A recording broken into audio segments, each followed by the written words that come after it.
Hello everybody, welcome to the Clive vs Hives 2 official developer commentary. I am the developer of Clive vs Hives 2. It took about a year and a half to make. I started making it when I was maybe 15 years old, and by the time it was finished I was not far off 17. So it really was a huge project for me, and I probably started it way too young and without enough experience. But somehow, by some miracle, the game was actually finished, and yeah, here it is today. You can get it on Steam if you want to. You don't have to. Anyway, I'm going to be starting a new save. So yeah, let's begin.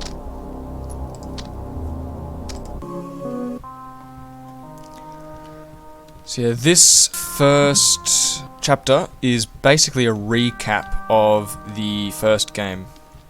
I made Clive vs Hives 2 hot on the heels of making the first one, or the remake of the first one.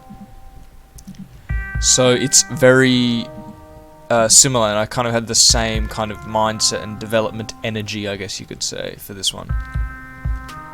And here's a little tutorial. You're guaranteed to get all the health here so that you'll know that that's what crates have in them. And some tutorial.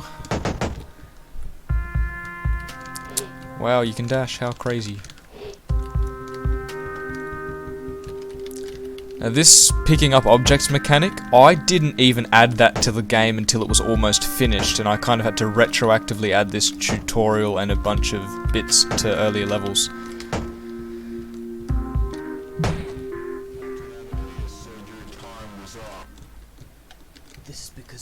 Now this guy gives a whole entire speech if you wait, but I can't be bothered waiting.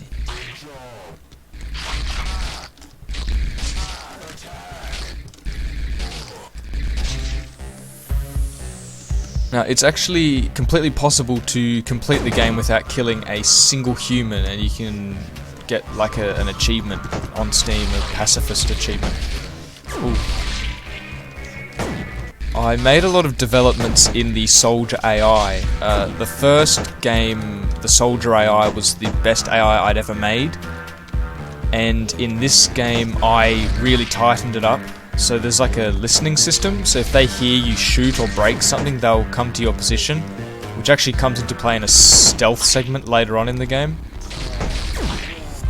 And these guys have multiple different states, and often if they can hear one of their buddies is shooting, they'll come and help, and they even have voice lines saying like, "I'm on my way" and stuff like that. Basically, these AIs are way more advanced, and they're not the most advanced in the world, but they do a decent job of being kind of semi-intelligent soldier enemies. Also, you can kill the civilians, and you won't get the pacifist achievement if you do that.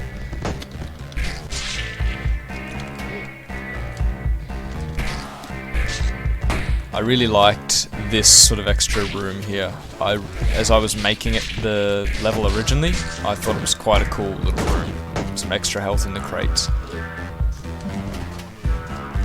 And this bit's kind of the same as it was in the first game, but there's a cool window there. And of course you can see out into space properly with the windows in this, and you can even see the ships flying past, which wasn't in the original version of this in the first game.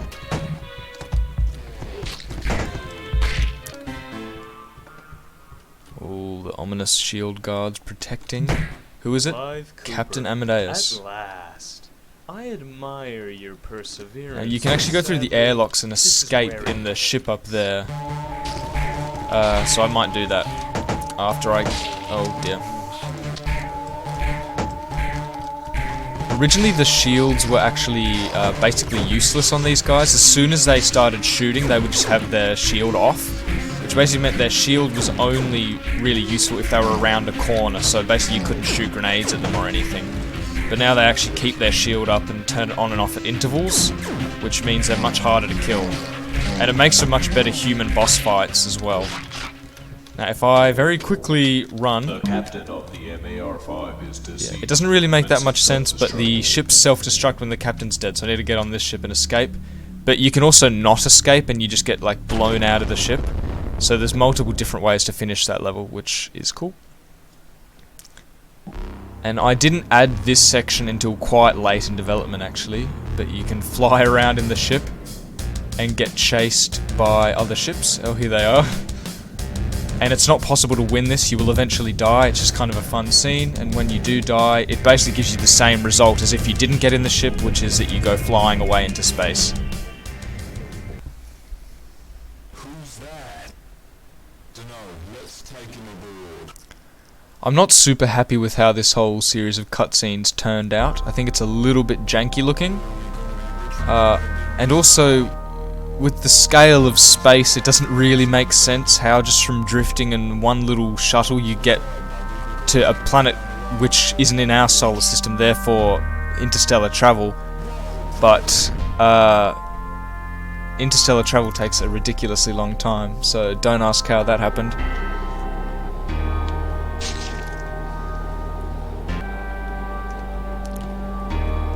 So yeah, I'm on planet Kaon. Almost dead from falling from space. This guy is a super soldier, so yeah, I love that little joke there. Yeah, basically he's a super soldier, he can survive, stuff like that. It's a bit ridiculous plot armor type stuff, but who cares, it's fun, you know. I really like this cool intro.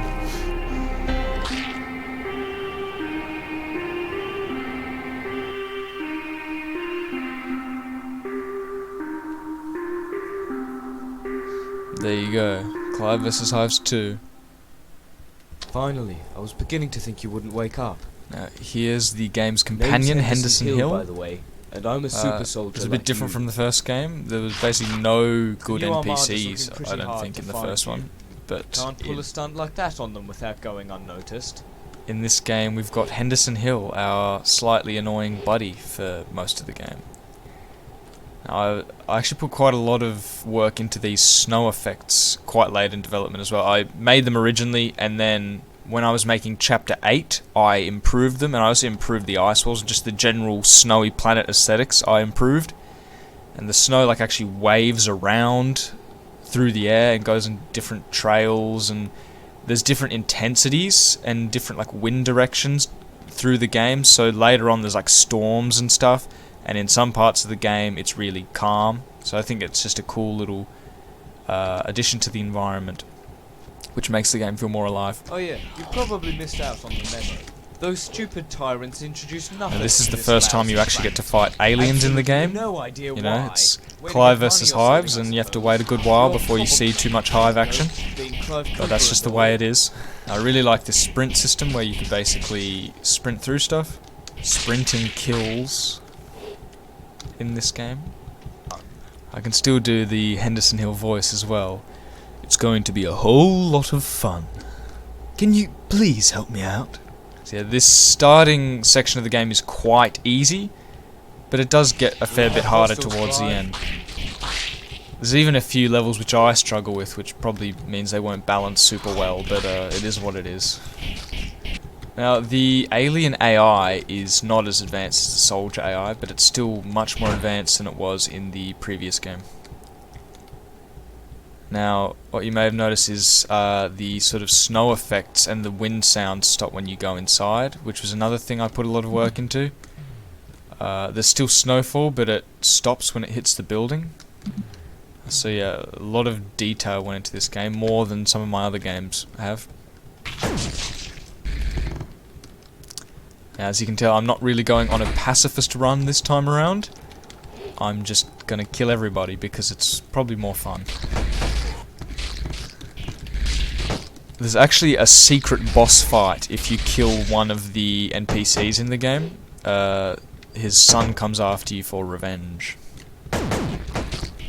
You can pick up these control panels as well and toss them for quite devastating damage. And unlike the crates, these can survive multiple throws before they break. Quite a few, actually. This is the first big action set piece, I guess. It's not really that big, but the biggest so far in this section of the game. Can we ever catch a break? pretty crazy. You need to whip out your sprinting and dashing and all that.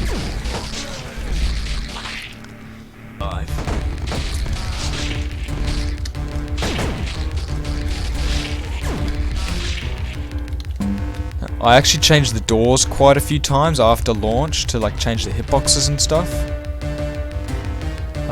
But yeah, I'd say the current version is much better than the original. Although it is possible to maybe softlock yourself. I said I'd tell you the plan once we made it through Echo Bay, and I'll go around. Now this rock material was added in a later update after launch. Oh wow, that's a lot of enemies. So this rock material was just done to add a bit more variety to the sort of Kaon wastes. Because it did get a bit repetitive. There's obviously lots of other environments in the game, but there is also a lot of snow stuff. So just to add the rocks every few levels helps add some visual variety.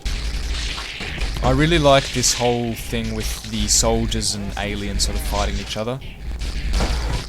I even made a fairly complicated kind of reputation system, so if you are a pacifist, the soldiers will actually be quite willing to forgive you and will often let you pass, which makes the pacifist run a bit more fun and interesting.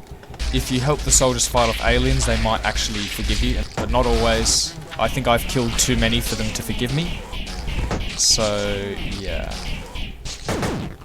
Lots of destructible props in this game.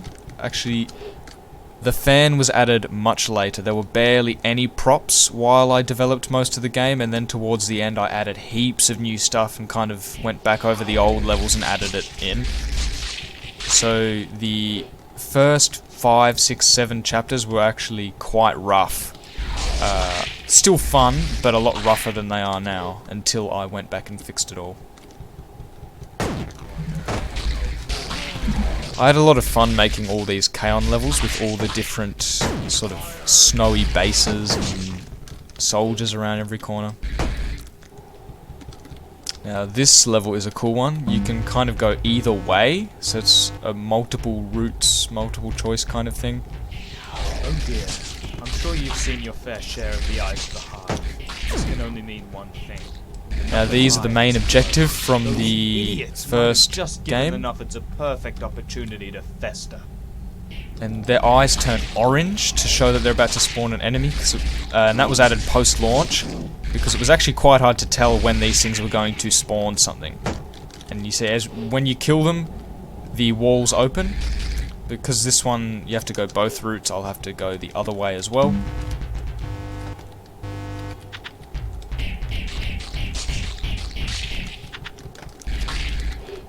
In the original game, it was more you had to destroy all of the Eyes of the Hive to complete the level.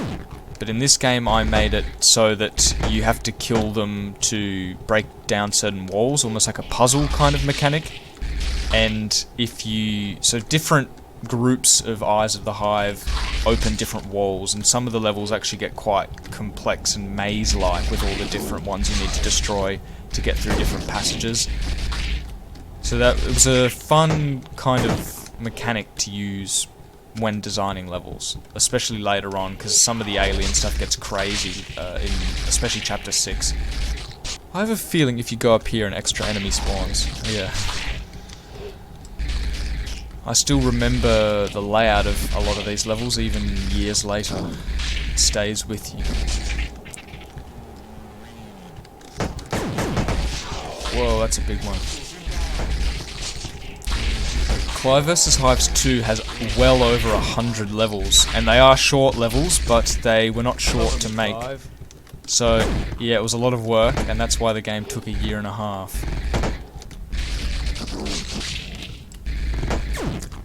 Now, this bit's the first part with Eyes of the Hive inside, and some of this stuff gets quite crazy. Now this level introduces a new enemy, which is a returning friendly face from the old game. Well, not friendly, but well, here he is. The Acid Spitter. Those poor souls.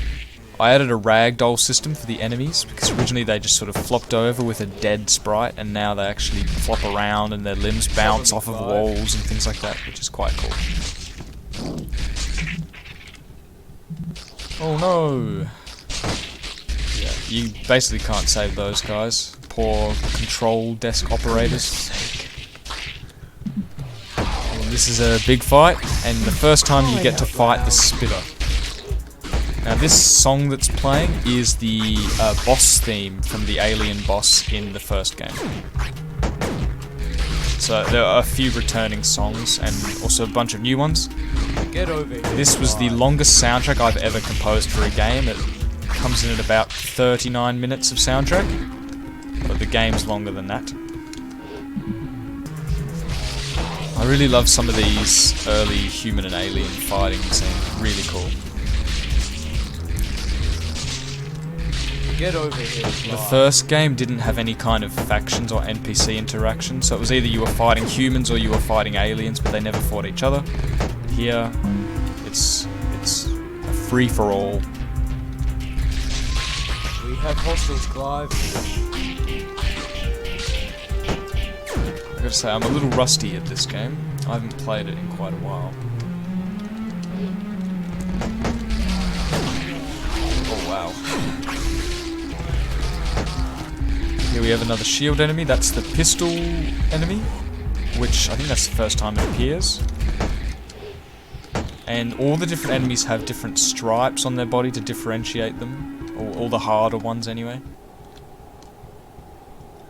Here's an important story beat.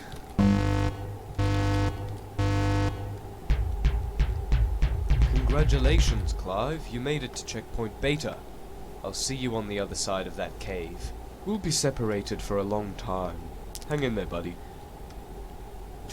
Henderson, no. No, it hardly matters. What the hell is that thing?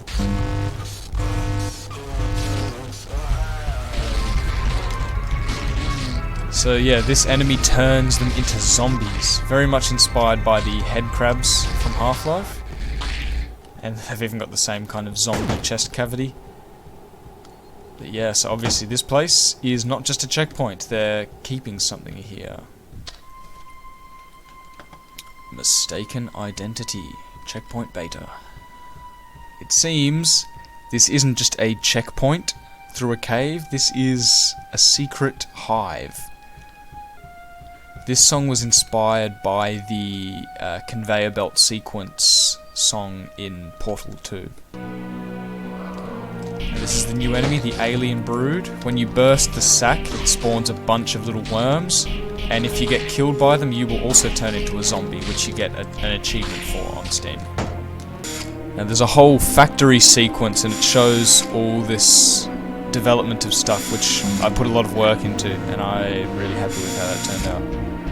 Here's a shotgunner zombie. Every single human NPC in the game, with the exception of story characters, can be turned into a zombie and has its own unique appearance, and some of them even have unique stats, which is very cool. Although a lot of them you will never actually see get turned into zombies in the game, but the possibility is there. So these are mining the hive to get these pieces of alverite, which basically, like, it's the Latin word for hive. I managed to get my hands on an impact driver to get the sound effect for this.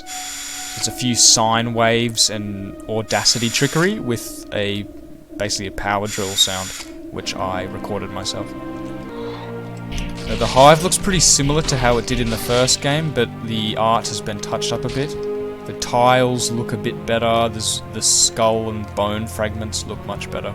And there's good ambient audio as well, so the whole place feels a lot more immersive, and there's even reverb on the sounds, and it's darker, and there's lighting. Oh yeah, and you can break these. And here is where the alverite that's going through into the duct and comes out of these chutes, so it's this whole system of tunnels, and it gets even more refined later on. I really like the way this looks with all the corpses, very detailed. Now here's a new weapon, the Spitter. These weapons were inspired a bit by Half-Life with the regenerating biological alien weapons. The first Half-Life anyway. Uh-oh, this guy's been turned. You can kill them before they get transformed as well. And he just killed all his friends. That's pretty bleak. Opens that door. I tried to ensure that pretty much every button in the game, the door's close enough that you can see it open.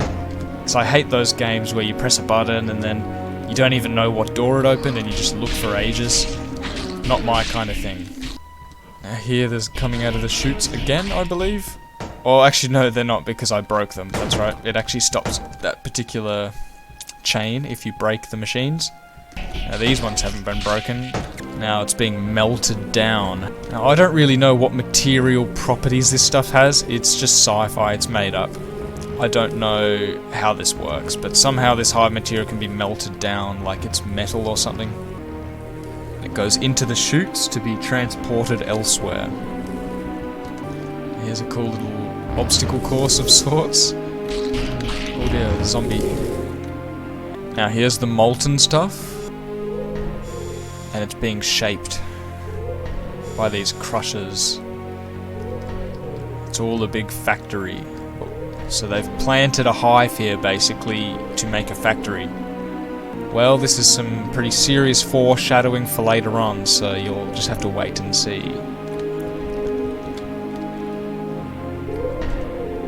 Now some other stuff is being made. How curious. So they've been making alveolite components for something. Now here's some more foreshadowing. There's a lab and they're tinkering with this stuff, doing different chemical reactions. It's all foreshadowing. They've designed some stuff. You'll just have to wait and see. And here are these chairs with spinning legs. Office chairs. Quite happy with those. They were also added very late in development. And I added that back later. And this lab as well was added very late in development. Basically at the end. It wasn't originally in it. Now this tank enemy is also from the first game. They're pretty tough. They do a lot of damage, but they're also very slow. Now here is a set piece which is a serious callback to the first game with when you get the shotgun there.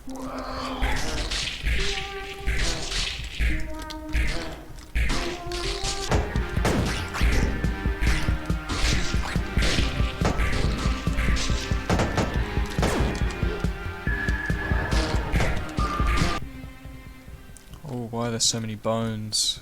This is ominous. Oh, what was that roar? Oh, worm boss. What game doesn't have one? That can split as well into pieces, like every good worm boss.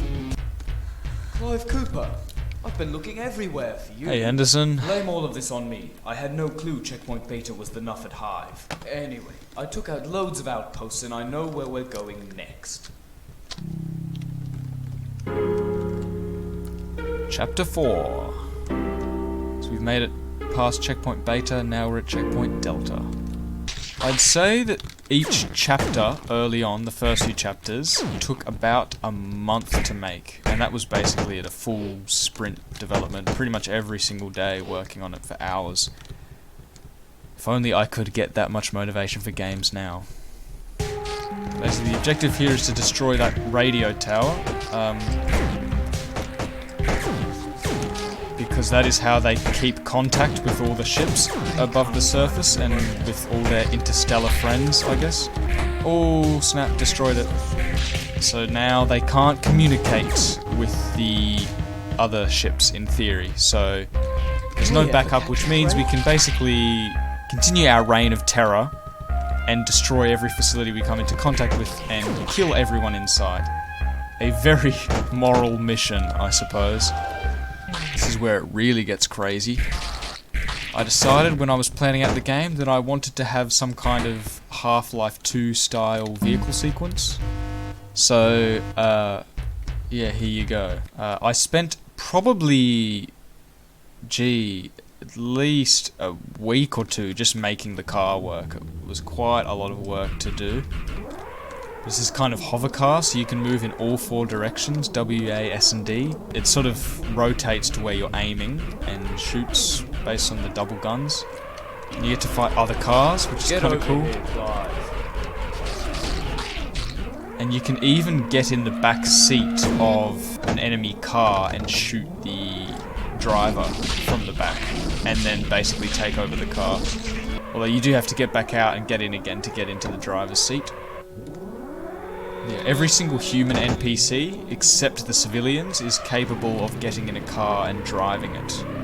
When you hit a crate when you're in the car, it gives you the health anyway, because I thought it would be so annoying if you just have to get out.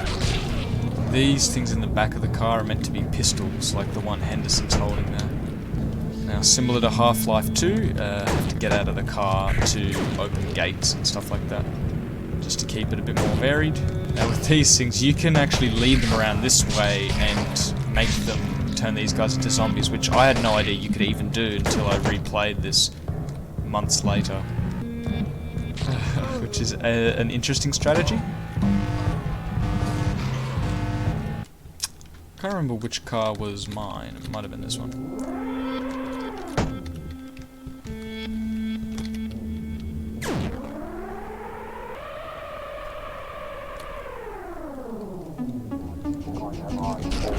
Now, the shuttles are enemies, which you get to fight on foot later, but for now it's just in a car. In the first game, these were only in cutscenes, these shuttles, and never once did you see them actually fight. But now you get to actually shoot them down. And they actually crash on the walls and will just sit there smoking. And you can hear the pilot calling for help.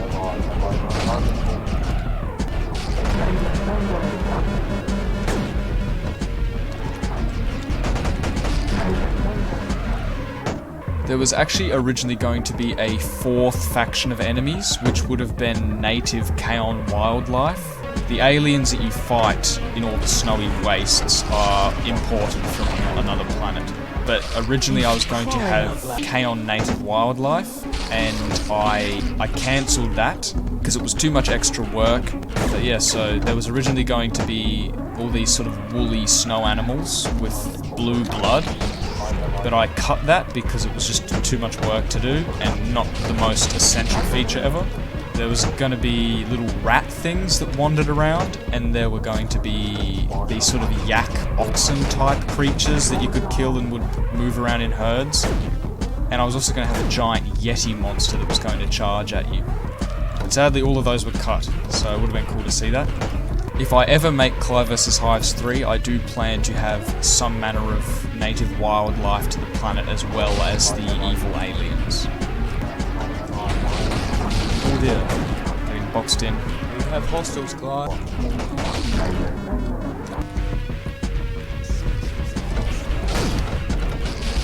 We have hostiles, Clive. You can kill the enemies by ramming them with the car as well. We're going to break into Alpha Base. I've got a vocoder. Act natural. Right, so this is a bit of a stealthy kind of breaking in chapter. State your name and business. My name is Varro Lanks, and I'm bringing a convict in for processing.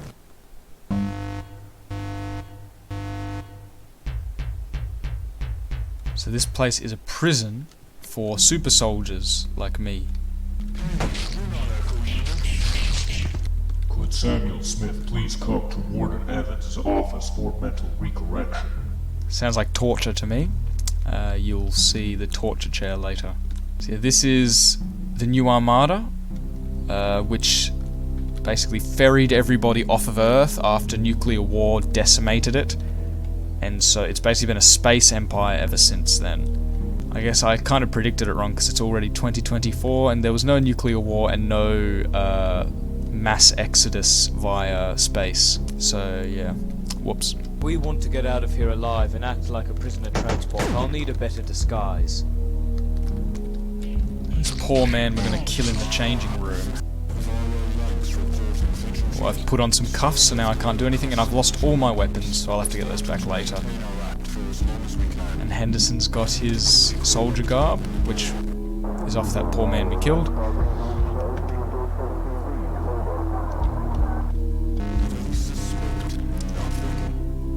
Sorry, this isn't Henderson Hill, this is Varro Lanks. So, Varro, take me to prison or whatever. Firing the target. Firing me, and you'll end up like him. Resistance truly is futile. It's just to show how authoritarian this all is and how the super soldiers are treated like cattle, basically, which is why Clive is even rebelling in the first place. And this guy obviously tried to rebel, and he's dead. So these guys better keep in line. How come he doesn't have to wear a uniform? Probably a new recruit, so shut your mouth. Lots of world building. Let's hit him again. Well, they're abusing Hear him. me now, but when Clive Cooper gets here, you'll be cowering. How's he gonna get in here, wise guy? This is the most secure facility on. You'll wish you hadn't said that when Clive puts one between your eyes. So yeah, basically they have this kind of heroic messianic view of Clive now. After he destroyed that ship at the very start, everyone's sort of heard of him now and they think he's gonna save them from the tyranny and, you know, free them from oppression, basically. Will he do that? You'll have to wait and see. Combat training is almost complete. Then you get your first assignment. The warden's office is up ahead. You might need your cuffs off for this. Oh, I can sprint now and dash. But I still don't have any weapons, that sucks. This is Faro Lang, permission for opening of door 00. Over. Well, we're gonna get into the warden's office. Nice try, Hanson Hill. Better luck next time, old friend. Uh-oh. Who was that? There's the torture chair where Samuel Smith was beaten, presumably. Open door 00. He's gonna kill us. Please. Please don't kill me. Do whatever you want. Just let me live. So the civilians actually panic when you get close to them. Like you're about to shoot them. Now this guy is a torturer and all that. And also you get a secret boss for killing him, so... goodbye. Nice job, Clive. Now let's get far away from here. Warning, all prisoners have been... That was the release all prisoners button. I don't know why that exists, but it does. So now all the super soldiers are free, and it's going to be all out war because, you know, these guys are pretty angry and they're a lot stronger. Now, these are explosive barrels. Oh yeah, also the super soldier blood is made out of the explosive barrel juice. Don't ask me how that makes sense, but yeah, that's how it is. That man that talked to us before. Oh, I know some him. lore. His name is Wolfgang Whitlock, and he rules the New Armada. I used to be a part of his royal guard before he'd had enough of me. Because once they're done with a super soldier, they just kill them and make another. You've seen that happen to someone before, haven't you? So yeah, basically, he was actually part of the royal guard of this king guy, Grand Captain Wolfgang, who is basically the leader of the New Armada. So I guess he's our target. Well, Clive Cooper, and about time too. Yeah, that's a Half-Life 2 reference. Who would have thought? Uh-oh. The big motherships are arriving. What are we gonna do? The KAR-5 has arrived in Alpha Base 01 airspace. Damn it! Destroying the radio tower didn't work. We're doomed! What did I tell you? It wasn't gonna work. There's probably other radio towers. Should have thought of that, Henderson. Now it's time for a new enemy and a new weapon. These are the first enemies with dodging behavior. They weave side to side, and they're much harder to kill because of it. So now it's the grenade launcher, which shoots the same stuff that's in those barrels, so it can explode. That's giving goodness. This scene was originally much harder, but after getting some feedback before release, I toned it down a bit. I believe this was in the trailer, this scene. Making a better galaxy, hey? Not with all this death.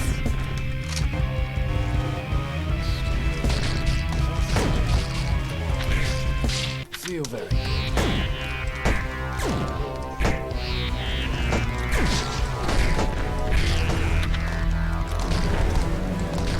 Some of these explosive guys have shields, and that's when it gets really crazy. I also made it so they always come in packs of 2, and they have the 2 stripes on their head, so it all feels kind of like this military tactics or something. I'm not really sure. I just thought it was cool that they always come in 2s, these grenade launcher guys. Now they've got shields.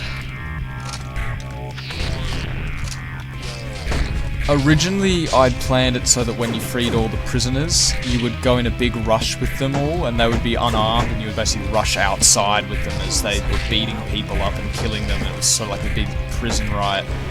But I thought that would be a bit hard to do, and I think this is actually more fun anyway, the way it turned out. You can kind of see an element of that, so now we've left the facility and you can see mass death, so this is war. Now it's time for a massive war. So now we've got the Super Soldier AI, which is the exact same as the normal Soldier AI, except they're on your side. Now, originally this chapter was just going to be a war between the Super Soldier prisoners and the New Armada soldiers. But I decided that that wasn't very fun, and I sort of decided about halfway through making the game, I realised that the game's called Clive vs. Hives, but the whole story was basically about taking down this empire and killing soldiers, like human soldiers. And it occurred to me that that's not actually very Clive vs. Hives-y. So I decided to add a lot more alien stuff. So this chapter is basically... Oh, that's the first time you fight one of those on foot. I think those guys helped. Basically, I decided to add a lot of alien stuff. And chapter 6 is the culmination of all the stuff before. It's basically every cool thing in the game up to this point I combined into one chapter and kind of made it like an ultimate sort of sandbox chapter with all the enemies and good guys fighting each other and all these different cool alien scenes. So it's probably one of the best chapters in the game. Crying out loud. Got that one with a grenade. Also, Henderson is invincible, and he only puts his arms down like that when he's been wounded. Because I thought if he died, you know how some games it's, oh, you failed because your companion died. I thought that would be really annoying. So he just gets wounded and he can't shoot for a while when he's been injured. So this level's quite cool. This is, like I was talking about earlier, sort of a big maze of Eye of the Hive walls. So you have to go different ways a few times. It's nothing too crazy, but I think it's a cool level. And I'm pretty sure this section here was in the trailer. It showed, at the very start, it showed destroying these Eye of the Hives. I actually had to write a special code exception for killing these with grenades, because originally the distance to the center of them was too far for them to actually take any damage, because the explosion damage is distance based. So I had to make it so that the damage is multiplied by a certain amount for them, just so that they actually die from it and it feels fun, because when it took about 10 grenades to kill one of those, it was pretty lame. Leave Gamma Base 02 next level infection. Now the X-level threat, that's a reference to the original version of the first game, which is really bad, by the way, like really bad. That's why I remade it. But basically they say that the Nuffids, which are the aliens, are an X-level threat or something like that. It's vile. Oh, this is the first time Henderson's ever seen a zombie, because Clive was alone during the Hive chapter. And that one there, the Super Soldier zombie, those ones have about 4 times as much health as a normal zombie, because they are superhuman after all. So the zombie makes them even more superhuman. These guys are very tough, so they can be quite dangerous. Thankfully, Henderson loves to take the brunt of the damage, seeing as he's invincible. That is a lot of corpses. Now this level is a very big one. The vehicles come back just for this one level. I think we're good. And you can get the super soldiers to be in here with you. This next bit gets absolutely crazy. Aliens everywhere, and soldiers. Get in. Come on, bald guy. There we go. Oh, he's been zombified. That SMG is just there because in pacifist mode, if you don't kill people, you won't get a lot of the weapons. So there's a few spots where you're guaranteed to get them, just so you don't get soft-locked or anything by not having certain weapons. And this enemy is made of meat. It's like a meat nuffid. because the Hive basically makes new creatures out of whatever material is around, and because it's an all-out war right now, there's a lot of bodies, so they're making the aliens out of meat. And that's AI, is based on the Yeti Kaon native creature that I mentioned earlier. It has the same kind of charging behavior, so it's sort of like the spiritual successor to that enemy. And this whole gore section, with all the gore enemies at the end of this chapter, I came up with this as I made it. It wasn't part of the original plan for the story. Like I said earlier, originally chapter 6 was just going to be a pretty boring super soldiers versus human, like normal humans, and it was going to be just shooting and a bit boring. But now there's sort of this gore stuff. Now all the aliens are made of blood and bone. And these enemies are very tough. They're one of the hardest enemies in the game to fight, or one of the hardest alien enemies anyway. This guy's got green hair. These are quite gory when they die. They leave blood everywhere. It's just meant to be a bit of a gore fest, this half of the chapter. Chapter 6 is actually the longest chapter in the game because it's got this sort of extra bit at the end. Basically, a lot of the story was changed to add more alien chaos, and I think it makes the story much more enjoyable because there's always new bits where the aliens just show up and it goes crazy. Because originally it was going to be a much more bland story of just taking down an empire, basically. So a lot of these cool alien set pieces were not in the original plan and have been added. Were added as I made the game, so the game's much better for it. I was originally going to have a scene here where you see a super soldier torturing one of these guys, just to show that morality isn't black and white, it's not good guys versus bad guys, it's just a whole lot of shades of grey or whatever.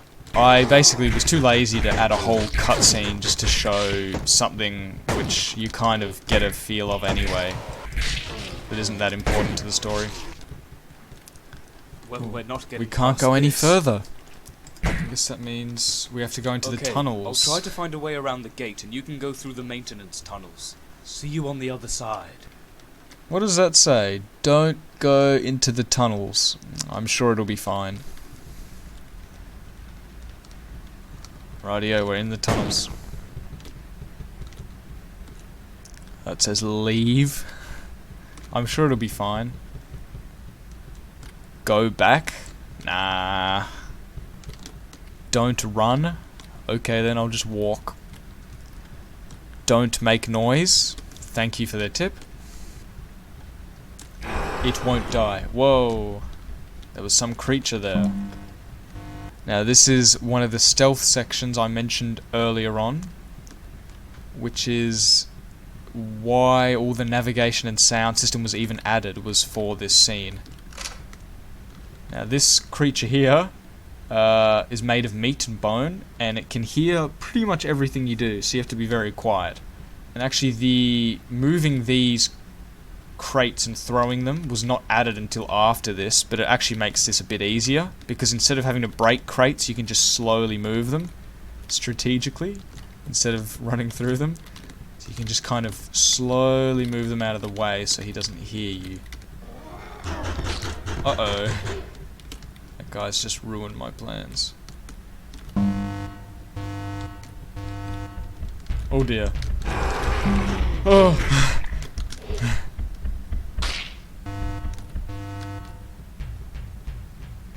So I'll have to lead him away from the door.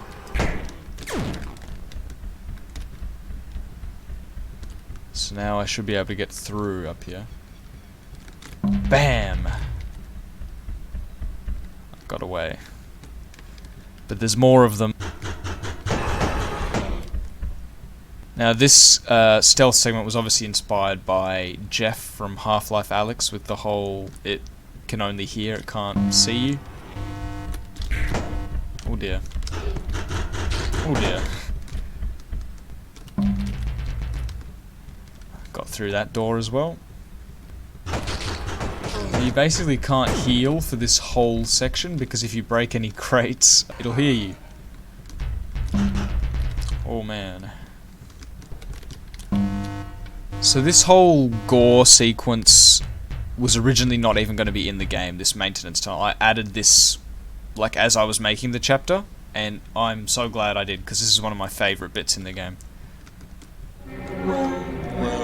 Oh, what? What is this? I thought I would have to find you, but you've come to talk to me on your own. Humans call me the Hive, and they underestimate my knowledge. I have existed for eons, corrupting desolate planets to my will. Clive Cooper, look at the destruction you have caused. You have killed legions of your own race. You released a horde of rebels, causing a civil war. The conflict of humans is venal, truly a waste of resources. Whereas I, the conqueror of galaxies, have created life. From your own destruction, I have created an ecosystem. What have you created? Nothing. Think about it. So basically the villain's trying to guilt you. That's the Hive is sentient, it turns out. Basically was copied from the Halo Gravemind thing. The Hive is sentient. It is this sort of cosmic horror entity, and it creates all this stuff itself, and it's trying to guilt trip you for causing a bit of genocide-y war, because it is creating life, even if it's using that life to kill everyone. So it's really not the good guy, but it's, you know, the whole trope, the villain is right, but in the wrong way sort of thing. Now this is where it gets crazy. Boss fight. Making the legs on this thing move properly was so hard. I probably spent a week making this boss. It does a stomp attack and it has the minigun. Then it'll spin it just in case you try running around it or anything. Then when it gets close to you, it'll stomp. Now it's in phase 2. So when it stomps, it also does spikes where you're standing in a ring around you. Now it dies and drops its gun, so now you have a regenerating biological minigun, basically, which I think is more interesting than a normal minigun. Chapter 7. We're on the Great Snow Flats now, and the storm has abated. There's no more snow or wind. I really love this bone minigun. It's very good at dispatching some of the tougher enemies, and if you just wait 5 minutes, you'll have all the ammo back, so you can use it whenever you want, basically.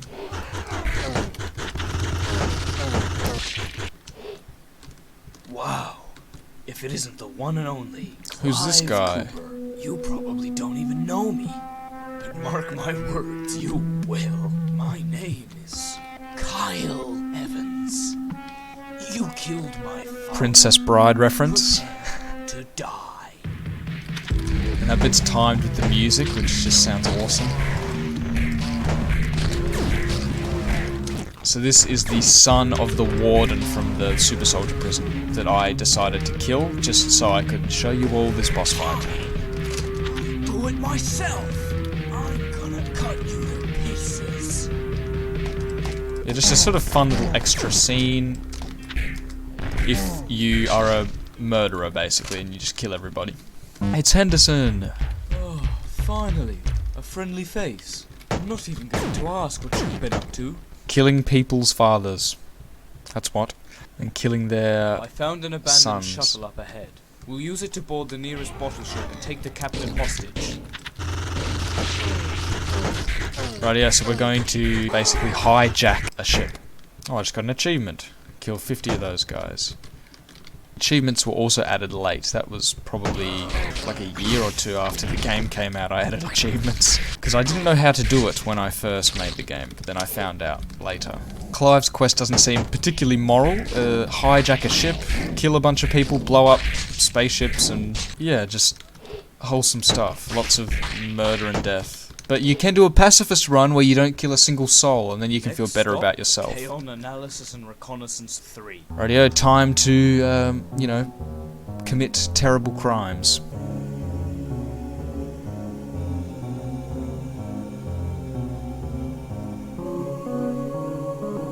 So the sound starts when it gets in the ship because there's no sound in space. Even though in an earlier cutscene there is sound in space, but shut up. Unidentified cargo We may have to go guns blazing on this one, but that is right up your alley, Cooper. It is right up my alley. Now, I spent probably a few months making this level, because this was the level where I added all that stuff I mentioned earlier that wasn't in the old levels. So the props like these, and these props, all the new props, and the object throwing mechanic, and also a bunch of new weapons I added during this level, and then I went back and added it all to the old levels. So this was sort of, because it's such a big open level, was sort of like my playground for new mechanics, which I then added to the old stuff. I think it was also where I added the morality system with the people forgiving you and all that. And this guy was the test for the morality system. He would always forgive me because when you start playing without a save file, it doesn't think you've had any kills. Therefore, this guy thinks you're completely innocent and he doesn't kill you. So it was a good test. There's a canteen with disgusting looking space food and some knives and forks and plates. I do love some good old space gruel. Very tasty. If you sprint too much, it's actually quite easy to kill a lot of civilians, which is a bit ludicrous. All these props, the fuel, the generators, the chairs, these server rack things, all added for this level and then retrospectively added to the other levels. This is sort of a weird button puzzle with a bunch of different doors, and you have to... Yeah, it's lots of doors and buttons. Chapter 7 was originally going to be a sort of gimmicky key hunting chapter. I was going to have a bunch of different keys and doors, sort of classical FPS design, but I decided not to do it. And instead the gimmick of this chapter is the space scenes, which we will get to very shortly, I believe. Oh yep, here we go. This is the airlock, like in the Captain Amadeus boss fight, which that was also added later when I added it. I made it for this level first. Basically, if you cycle the airlock, the audio will cut out, and now you're in space mode, so it's all muffled audio, and all the objects sort of have low gravity and will fly around, and the gibs will fly around and everything. So if I just throw that, it goes flying because there's no drag in space. And we just gotta wait for this airlock to cycle as well. And now, sound is back. What new song is playing? Something ominous is happening. New enemy. So these guys shoot this sticky goop at you, and then they shoot it with their pistol to blow it up. It's sort of like explosive goop. So there's some stuck to me now, and if they shoot me, I'll blow up. And they also have a knife. So these are probably the most advanced enemies in the game. So if I shoot them, bam, exploding. These are meant to be mercenaries, so they have a knife attack, the sticky glob attack, and the pistol to either just hurt you or to blow you up. And I really like how these guys look, very cool. And because they're mercenaries, they make a lot of money jokes. Sometimes when one of them dies, they'll say, "Oh, more money for me." So yeah, it's a bit silly, but it's, I don't know, kind of a bit of comic relief or whatever. This is probably one of the hardest sections in the game, because these guys can kill you very quickly. Now we're about to go back to space. This is here for pacifist mode, just in case you didn't get one from killing those guys. Space fight. So these globs don't ever drop, because if you shoot them, there's a certain range where they'll stick to the ground, but because it's in space, they won't fall. Making this whole transition between space and indoors was very hard to do. Now these fuel containers here, which were in the shuttle bay earlier, are used for this. So it's actually shooting fuel globs, that's why it's explosive. So it's honestly pretty weird mercenary faction that would just make fuel guns, basically. Now this is where it starts getting crazy. The music's picking up and everything. Ouch. Also, the mercenaries are meant to be Australian, because I am Australian myself, and I thought I'd play on the sort of Australian stereotypes a bit, just because I thought it was funny, and if anyone has a right to make fun of Australians, it's an Australian. Money, money, money. Damn. I've got to be honest, that fight was probably way too hard. But it was kind of fun as well. And you're not always supposed to do it first try, especially not after not playing the game for years. One thing you can do is stick a bunch of fuel globs on an object and then throw it at an enemy, and it will explode. I think you even get an achievement for that, if I remember correctly. This is an awfully long level to have no checkpoints. Captain Edwards would like to thank the Desert Sun mercenaries for the protection of his ship and their polite conduct. Damn it! I shouldn't have substituted my standard issue guards. These other guys aren't much help, as much as I paid them. They're Please pretty don't tough kill in me. my opinion. I don't really want to die. You can take this ship if you want. Don't tell anyone I went down without a fight. It doesn't reflect well on my combat quota. See, this is a sort of lazy, not even bothered getting dressed captain, who not going to kill you, he's going to put up without a fight. And if you kill him, the ship actually self-destructs, so I will not kill him. We've hijacked the ship now. Now, this was probably a mistake, because it's too different to the normal gameplay. It was probably really silly to add this. Bit of a shock to the system. I really shouldn't have made it like this. Basically, we're destroying all the big motherships for this scene. The KAR-3 is me, and these other ships are the other ones that arrived in that other scene. What's this? The Dark Utopia? 100% hull. I can't destroy it. And I can't dodge it. This is the super ship.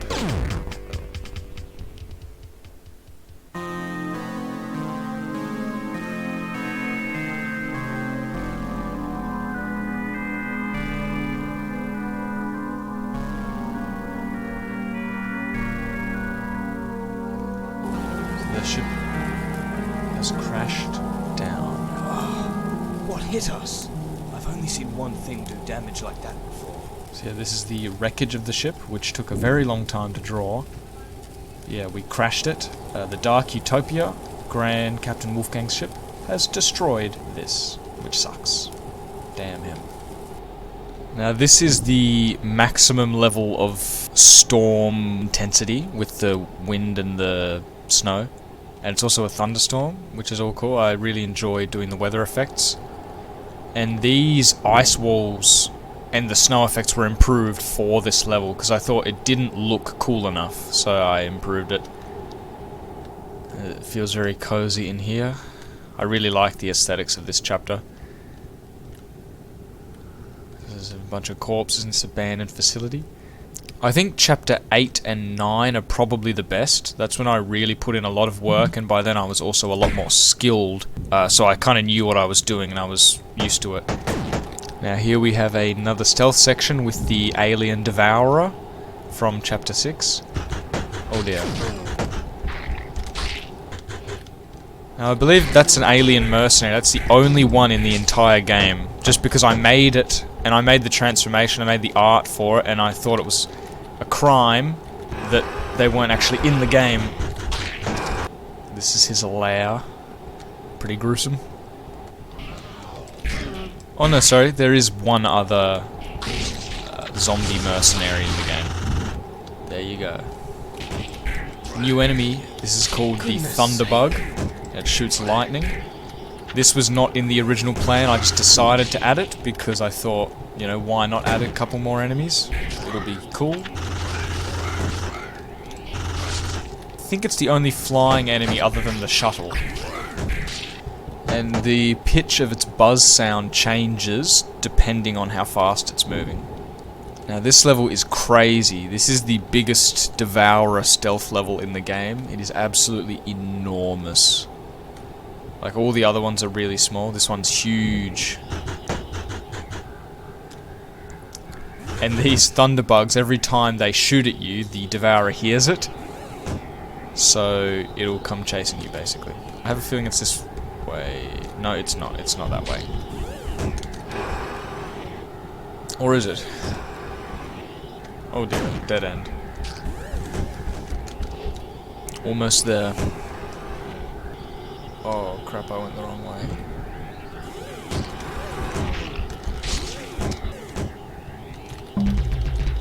Now we're entering the old precinct. So this is from like a few hundred years ago. It's all abandoned buildings. Whoa, what was that? What? Good thing we didn't spend the night in that wreck. So the ship we were in just exploded, the KAR-3.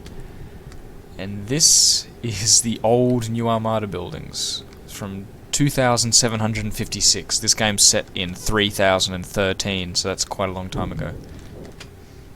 Something happened there. I made so much new art for this, and it was quite a lot of work. All these new props are basically a completely different art style, and even different tile sizes with these small walls, which are nowhere else in the game. And I had to learn how to draw rust. I sort of ended up coming up with a fairly decent technique, but it wasn't immediately apparent, and I had to do a lot of trial and error to figure out how to make good-looking rust. I really like Chapter 8 because a lot of it goes really crazy with the alien stuff. Which again, this chapter was originally not going to be alien focused at all. It was originally going to be that you were being hunted by soldiers. After destroying a ship, they send the best soldiers after you because that's like a serious crime, right? But I made it sort of an alien thing instead. And the hunting still comes into play, but not for the moment. Good alien fun first with a bunch of new cool tiles and locations. We shouldn't be seeing any new Armada soldiers out this far. Don't hold your breath. Without luck, as well as the stunt we just pulled, I wouldn't count on that. Henderson is jinxing us. Now this is a cool scene. This is one of the coolest alien arenas. It's just this absolutely huge sort of town thing with aliens everywhere. Just it spawns a big horde. And all these cool new props I made get to be used. Air vents, the beds, the filing cabinets. Here we go, this is a sort of weird bed area. Do you guys remember these things from earlier in that lab, in the factory? Something is amiss. Well, it's ominous. Clearly there is someone else out here. But who? Now these greenhouses I'm so proud of. They look awesome. The rust greenhouses. This one has like smashed window plates on the floor. It's very cool. I think I used this in the trailer as well, this greenhouse area.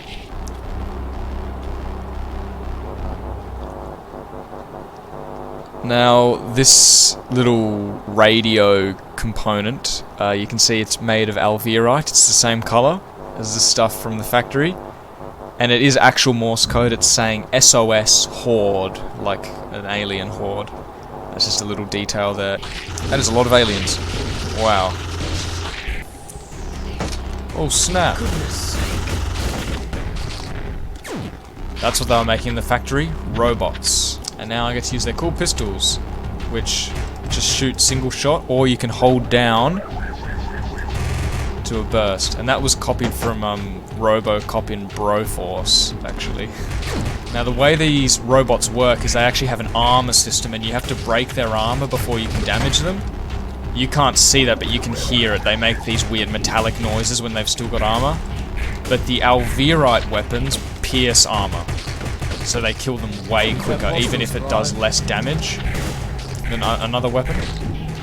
And these are the ones on the cover art of the game, these dual alveolite pistols. And these things have oil for blood as well, just to further show they are robots. Originally, the bit where you're being hunted was going to be with just elite human soldiers with alveolite armor and not with robots. And also, it was originally going to be on a lava planet, but I decided that was a lot of work making a whole lava scene just for one level, basically. So I scrapped that. There is no longer a lava planet. So these blue things from earlier are the fuel for the alveolite weapons. And you can kind of see in the lab how they actually make the fuel out of the alveolite. Now we're in an ancient rail yard from, what, like 300-400 years ago. New enemy, only for this level though. It's meant to be like an old rail worker with a machine gun, who's been revived by the infectious hive material. It was a last minute addition. I didn't originally plan to have that, but I just sort of got the idea for it and thought, why not add it? Just an extra enemy. Ooh, new song. So So you can still hear the thunder from inside here, but it's muffled. Now these swords, you can tap left click to just attack and then hold to charge up and dash. Get over it. It's a good way to kind of move around in the late game if you can be bothered. Oh, this level's cool. This level is all rocky ground. It looks awesome. So there had to be at least one level where it was just all rocky. But when I launched the game, this level was not like this. I got feedback that the snow areas were not varied enough, so I added this rock stuff all through the game. Ah, jackpot! Shuttles at last. Now we can bring the fight to that mad tyrant Wolfgang. Yay, we're gonna get to the Dark Utopia and destroy it and kill Grand Captain Wolfgang, and it's all gonna be happily ever after. Which one? Henderson, no! An Arab Russian. Kill him. For me. Oh, Clive's angry. He's going fast. Let's kill this Grand Captain Wolfgang chap. The Dark Utopia.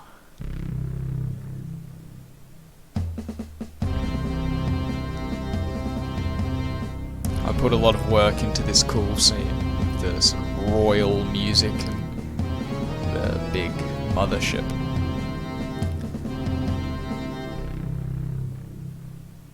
Welcome aboard, Clive Cooper. Don't think I didn't know you would come. My condolences. Henderson's death provided me some joy in a time of such stress. Rightio, we gotta kill this guy, because he's making fun of Henderson and he's evil and he owns the evil empire. Or whatever. I was very excited to make this final chapter. I knew it was just going to be awesome, right? It was kind of inspired by the ending of Half-Life 2, where you get the supercharged gravity gun, so you can just go absolutely nuts. And that's what I was sort of trying to do with this chapter, is just you go nuts. Lots of robots, lots of killing. This new weapon, the ALC-1, Alveolite Laser Cannon Model 1, which is my favourite weapon, I'd say. And this is also my favourite song in the game.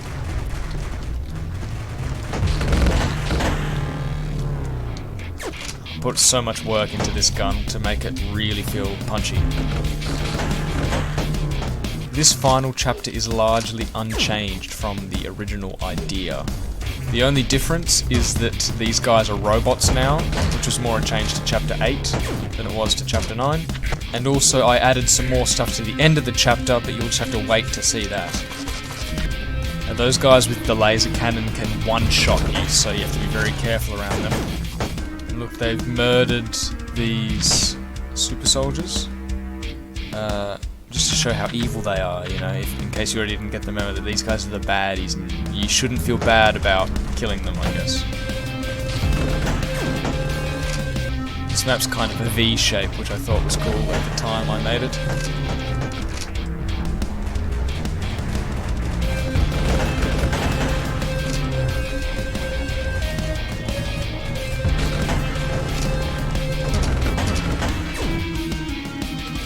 Pretty much every single one of these levels has at least 20 to 40 enemies in it, which is absolutely unreal. It's crazy compared to all the other levels in the game.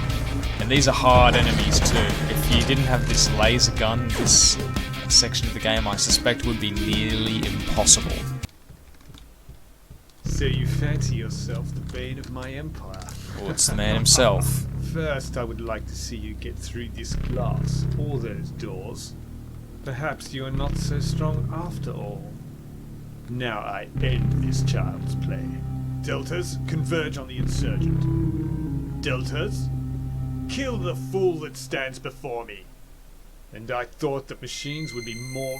No! They've come out of the floor!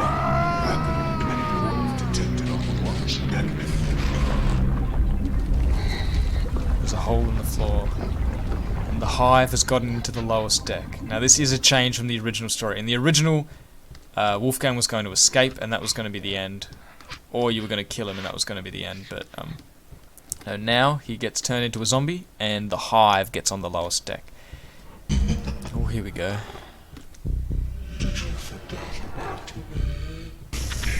Oh.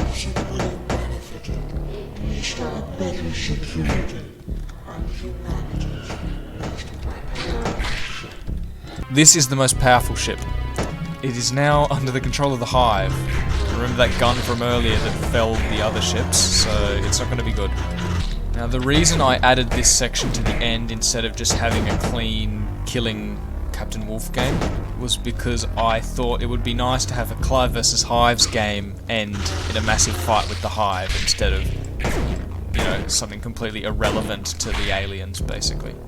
So it was a real challenge all throughout development to kind of try and blend the fighting humans with the fighting aliens and not do too much of one or the other, to sort of balance it out and have a kind of unique conflict in the story. I really like this bit. It's a big sort of hive maze. You have to destroy all of these to exit the maze. And the cool thing is you can still use the laser cannon, but on the aliens. I completely forgot I had it, to be honest, but you can still use it. Oh! Turned into a zombie. That's embarrassing. You may recognize that. That is the zombified Captain Wolfgang.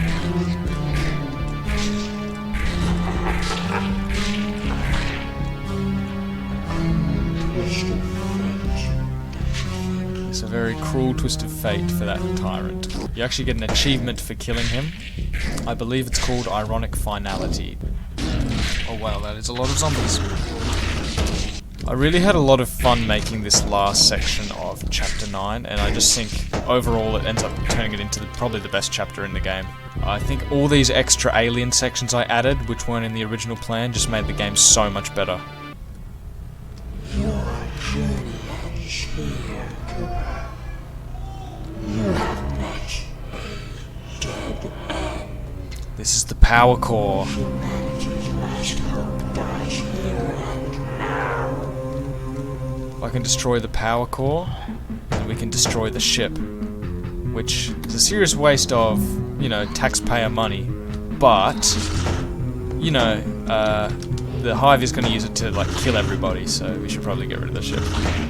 So basically, this is the final boss, so to speak, and it's a giant Hive puzzle, so I thought, what better way to end the game than with its sort of core, unique mechanic from the original games as the final fight, basically.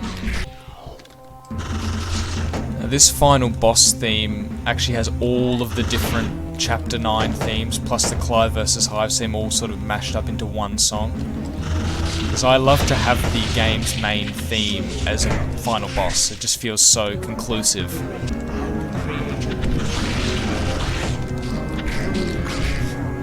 This guy really doesn't like humans. We're almost done.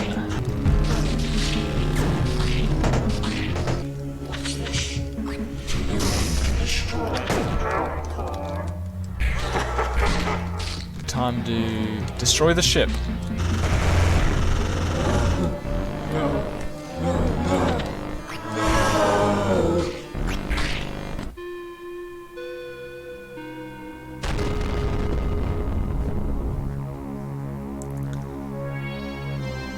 And that is that. Clive vs Hives 2. Thank you for watching. I hope you enjoyed this video. And if you want to play the game for yourself, it's available on Steam, GameJolt, and itch.io. And you don't have to play it if you don't want to. If you just want to watch the video, that's totally cool. Thank you again for watching. Have yourself a very good day. It felt really unreal to make the credits because, you know, when you play a really hard game and you finish it and you get to the credits, it feels really rewarding. Or even more so when you make your own game and after multiple years you make the credits for your own game, and that's basically the end apart from a few final tweaks. So it felt like finishing the hardest game I've ever finished. It felt like finishing playing the hardest game ever and then beating the game. It was like that. And you can see the voice cast is pretty, monotonous there. It's pretty much all me. So yeah, it was a pretty low budget effort, this game. Not too many people involved, it was mostly just me. And it was a blast, great learning experience. It really isn't the best game ever, but I'm proud of it, and I think it's decent, and I think it was a fairly impressive thing for how old I was when I made it. I had a little inspirational message there at the end of the credits. But yeah, I mean, it's not my best game, but it's definitely my biggest game and my most ambitious and complex game, even if it is a bit janky and poorly designed in some places. And I haven't been able to make a game of this scope, like not even close, ever since. So I gotta commend my younger self for having some serious drive and motivation. Anyway, that is Clive vs. Hives 2. Will I ever make a third one? Maybe. Maybe not. Who knows?